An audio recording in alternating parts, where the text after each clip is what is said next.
जय हिंद। आज देखते हैं हम लोग एक रिमाइंडर थ्योरम का क्वेश्चन। यहाँ पे देख रहे हैं कि 57 के पावर 57 और प्लस 57 इसको 58 से डिवाइड करें, 58 से, तो क्या आंसर आएगा? देखिए, तो इसे ऐसे भी लिख सकते हैं ना, जैसे मान लीजिए कोई संख्या होती है a plus B upon C, तो इसे क्या लिख सकते हैं? a upon C plus B upon C लिख सकते हैं कि नहीं? तो इसी तरह इसे आपने लिखा 57 के पावर 57 और 58 प्लस 57 के पावर 58। अब यहां से इसमें यदि भाग देते हैं तो रिमाइंडर क्या है? 57 आएगा, रिमाइंडर 57। अब जैसे ध्यान दीजिए कि 57 में हम 58 से भाग देते हैं तो रिमाइंडर हमेशा रिमाइंडर यही बचेगा, एक बार में नहीं जाएगा 57।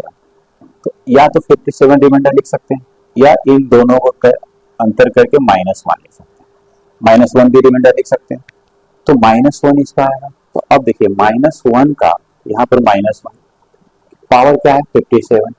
अब जरा ध्यान दीजिए कि -1 है और उसके पावर में यदि ऑड संख्या है, जैसे -1 है और संख्या 3, फिर -1 है और फिर इवन नंबर है, ये इवन नंबर है, ये ऑड नंबर है। तो इवन रहेगा तो -1 इंटू -1 ये तो प्लस में आ जाएगा, लेकिन जैसे ही ऑड रहेगा, एक बार और करेंगे यदि, तो एक बार और करेंगे, इसमें 2 बार करने में प्लस और एक बार करने में फिर माइनस, तो फिर ये माइनस ही आएगा। तो इट मीन्स कि ये ऑड रहेगा तो यहाँ पे आंसर -1 आएगा। तो पहले में तो -1 हो गया। दूसरी कंडीशन में देख रहे हैं, यहाँ भी क्या है कि यहाँ भी जब करेंगे तो 57 ही आएगा। और 57 को फिर क्या लिख सकते हैं? 57 को